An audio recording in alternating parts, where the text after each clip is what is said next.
शर्मनाक पोजीशन तो अभी एक कॉलेज के अंदर हुई जहां पर कि एक टीचर एडहोक लगी थी 30 साल पहले।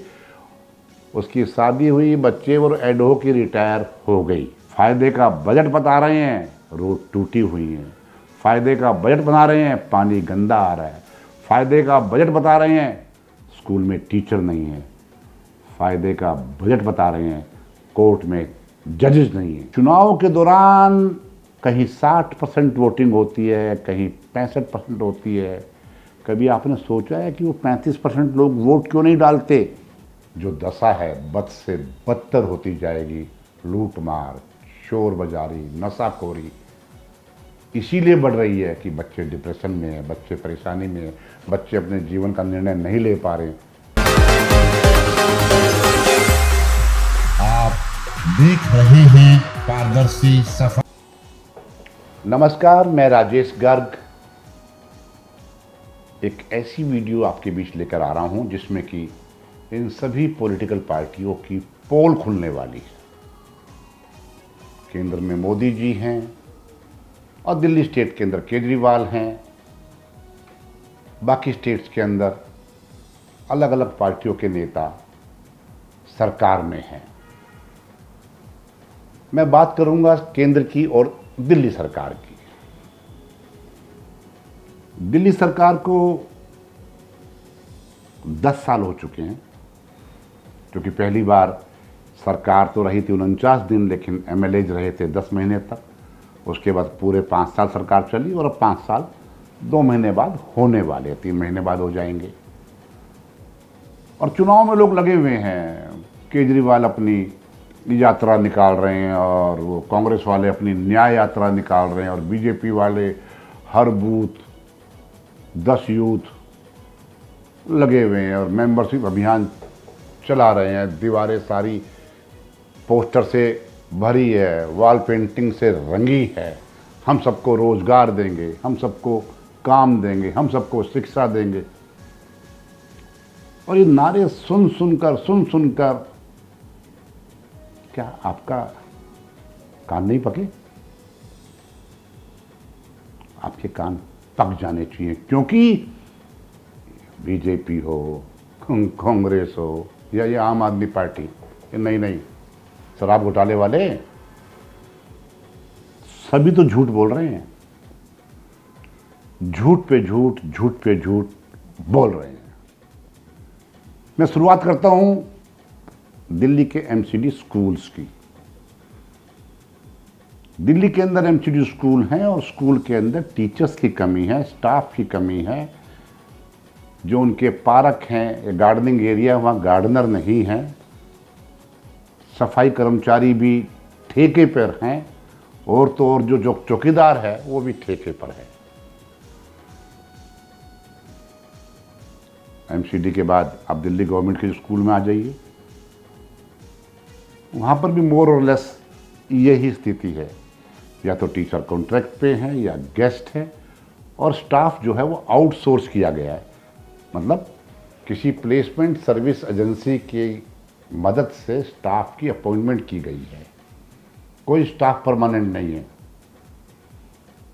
यदि आ जाए हम हॉस्पिटल में, तो हॉस्पिटल में भी यही हालत है। बाकी तो आप छोड़ो, जो दिल्ली की विधानसभा है ना, जहाँ वो मुख्यमंत्री जी बैठती हैं, जहाँ केजरीवाल साहब बैठते थे, वहाँ पर जो कर्मचारी हैं, कुछ अधिकारियों को यदि छोड़ दिया जाए, चाहे वो टाइपिस्ट हो, चाहे वो ड्राइवर हो, चाहे वो पीएन हो, चाहे वो गार्डनर हो, चाहे वो सिक्योरिटी गार्ड हो, सब के सब आउटसोर्स किए गए हैं।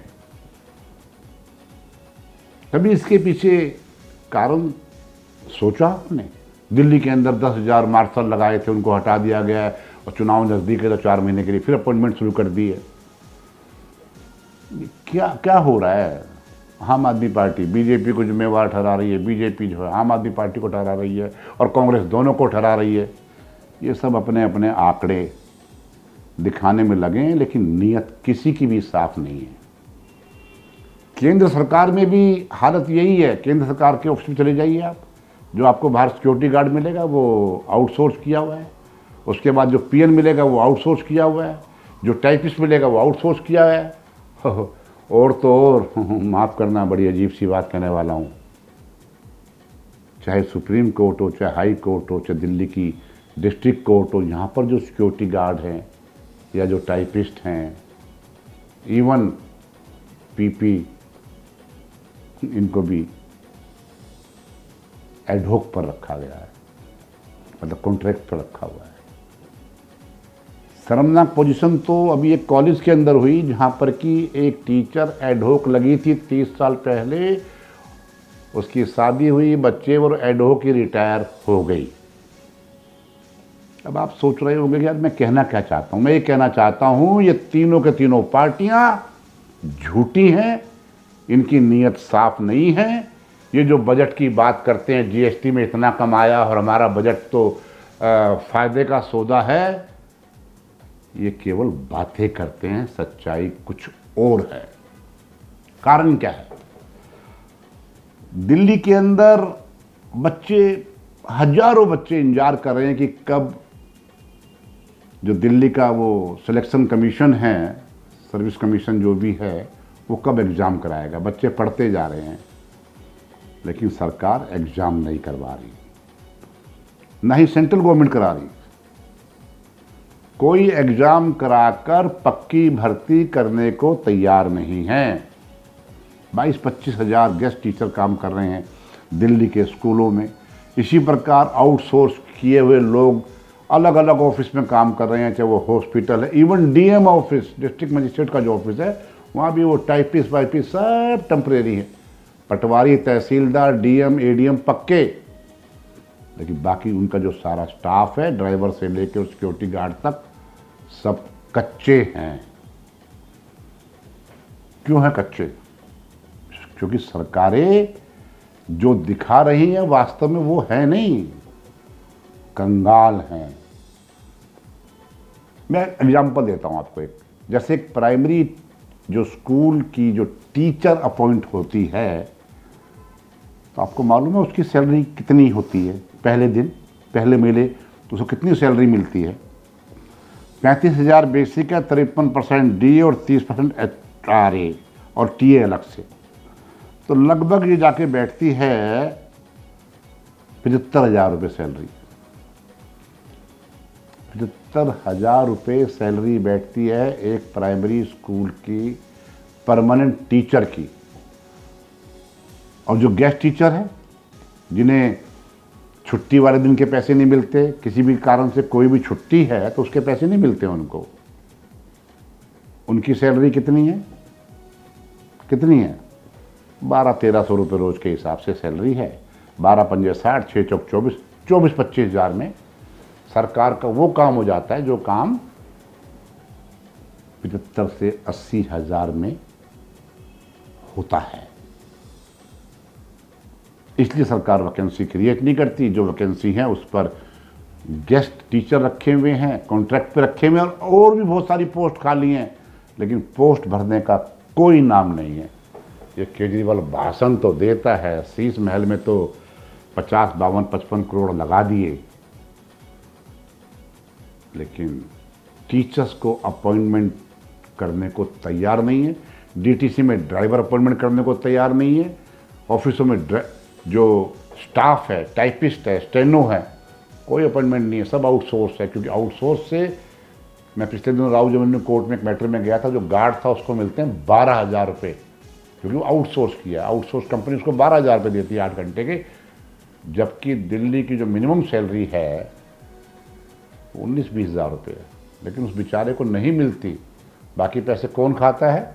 आउटसोर्स कंपनी खाती है, जो मीडिएटर बैठे हैं, ये जो अफसर हैं वो खाते हैं। उसी प्रकार यदि अब टीजीटी की बात करें तो मुझे एक अधिकारी ने बताया, उनकी जो बेसिक है वो 44,900 है, और फिर वही 53% डीए, 30% HRA और थोड़ा बहुत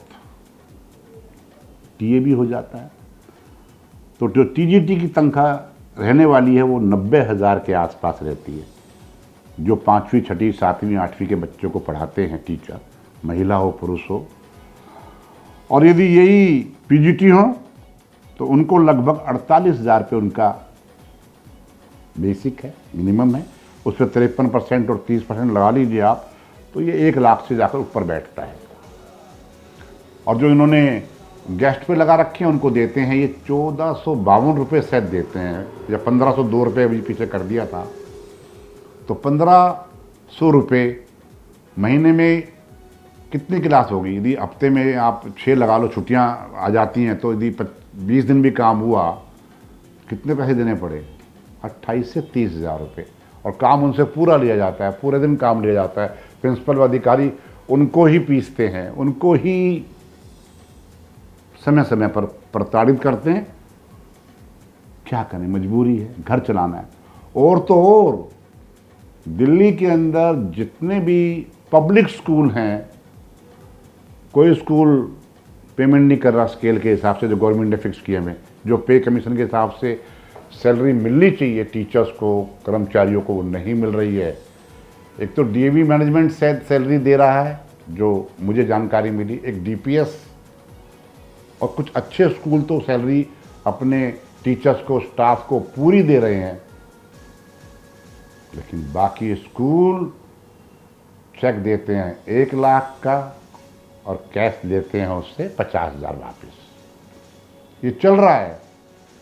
ये पता है मुख्यमंत्री जी को भी, ये पता है प्रधानमंत्री जी को भी, ये पता है राष्ट्रपति जी को भी।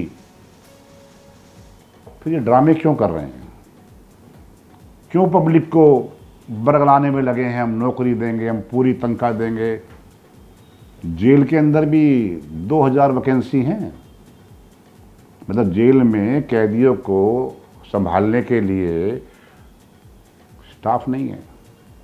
कैदी ही कैदी को संभाल रहे हैं, कैदी ही खाना बना रहे हैं, कैदी ही सप्लाई कर रहे हैं, और वहाँ पर पूरा गैंग सिस्टम है। और जिस पे पैसे हैं या सिफारिश है, वो जेल के अंदर भी बाहर वाली सारी ऐशो आराम उसको वहाँ मिल जाती है। कारण करप्शन, करप्शन, करप्शन। बीजेपी कोई दूध की धुली हुई नहीं है। कांग्रेस ने जो किया वो भुगता और भुगत रही है। अब फिर वो होता नहीं है, वो सो चूहे खाकर बिल्ली हज को चली। कांग्रेस की पोजीशन तो वो है। कभी आम आदमी पार्टी हमारी पार्टनर है, अब आम आदमी पार्टी के खिलाफ घूम रहे हैं चुनाव में, फिर नजदीक को हालात देके इकट्ठे हो जाएंगे। बीजेपी क्या कर रही है? केवल घोषणाएं। सबसे बड़ी गलती है आपकी और हमारी। हम सुनते हैं, वोट दे आते हैं, लेकिन हम बात नहीं करते। अच्छा, हमारी मजबूरी भी, हम करें तो करें क्या? बच्चों को पालें, अपने आप को ठीक रखें, क्या करें? और इन्हीं उलझनों में परिवार उलझे हुए हैं, और ये भ्रष्ट झूठे नेता सभी पार्टियों के हम सबको पागल बना रहे हैं। फायदे का बजट बता रहे हैं, रोड टूटी हुई है। फायदे का बजट बना रहे हैं, पानी गंदा आ रहा है। फायदे का बजट बता रहे हैं, स्कूल में टीचर नहीं है। फायदे का बजट बता रहे हैं, कोर्ट में जजेस नहीं है। बाकी मर्जी आपकी है। आपको और हमें एकजुट होकर पारदर्शी व्यवस्था की मांग करनी होगी, और इन नेताओं को बताना होगा हम तुम्हारी चाल समझ चुके हैं। और एक बात हो, चुनाव के दौरान कहीं 60% वोटिंग होती है, कहीं 65% होती है। कभी आपने सोचा है कि वो 35% लोग वोट क्यों नहीं डालते?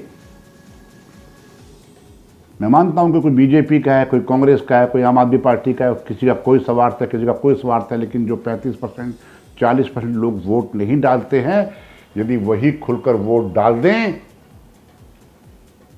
इन सरकारों की पोल खोल दे, भ्रष्ट नेताओं को सबक सिखाने के लिए आपको एकजुट होना पड़ेगा, और इनके झूठे लुभावने वायदों के लिए इनको ललकारना होगा। जब ये पक्की नौकरियां हो पाएंगी, जब ये रोजगार मिल पाएंगे। नहीं तो हम और आप ऐसे ही इन हमाम में नंगे सारे नेताओं के बहकावे में आते रहेंगे, और देश की जो दशा है बद से बदतर होती जाएगी। लूट मार, शोर बाजारी, नशाखोरी इसीलिए बढ़ रही है कि बच्चे डिप्रेशन में हैं, बच्चे परेशानी में हैं, बच्चे अपने जीवन का निर्णय नहीं ले पा रहे। मेजॉरिटी ऑफ चिल्ड्रन की मैं बात कर रहा हूँ, जो रोज़गार कर रहे हैं, प्राइवेट कंपनी में कर रहे हैं, जो सैलरी देते हैं, वो उनका पूरा खून चूस लेते हैं। बच्चा गर्दन उठाकर नहीं देख सकते जो काम में लगे होते हैं। इसका एग्जाम्पल आप फिजियोथेरेपी सेंटर जाएं तो सैटरडे संडे को बच्चों की लाइन लगी है। फिजियोथेरेपी वालों से कोई अपनी गर्दन की सिकाई करवा रहा है, कोई अपना सर्वाइकल दिखा रहा है, कोई अपनी रीढ़ की हड्डी दिखा रहा है, क्योंकि सुबह से शाम तक कुर्सी पर बैठे हुए कंप्यूटर पर जो काम करना होता है उसमें उनके शरीर की स्थिति खराब हो जाती है। थोड़ा विचारिए, थोड़ा सोचिए, इस देश के झूठे नेताओं को ललकारिए, क्योंकि झूठ बोल बोल कर, झूठे वायदे कर कर कर ये वोट लेते रहेंगे। और जिस प्रकार का भ्रष्टाचार सब जगह बढ़ता जा रहा है, वो भी इसलिए बढ़ रहा है क्योंकि सरकारें कमज़ोर हैं।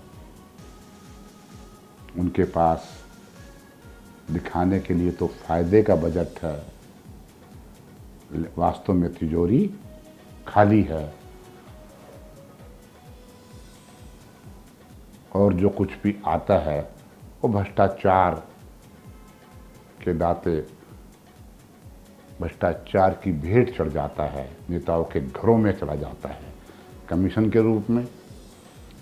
झूठे कामों को दिखाकर जिस प्रकार की पेमेंटें हो रही हैं शहर में डेवलपमेंट के नाम पर, चाहे वो निगम पार्षद हो, चाहे वो एमएलए हो, चाहे वो एमपी हो, सभी भ्रष्ट नहीं हैं। लेकिन जो भ्रष्ट हैं उन्होंने पूरा ताना बाना बिगाड़ रखा है, उस पर कब्जा कर रखा है। आप और हम जागरूक होंगे तभी व्यवस्था पारदर्शी होगी। इसी के साथ मैं आपसे अपील करते हुए कि जागरूक बने, पारदर्शिता में विश्वास रखें, पारदर्शी व्यवस्था को कायम कराने के लिए एकजुट हो जाएं। आपका बहुत बहुत धन्यवाद। धन्यवाद। जय हिंद, जय फौजी।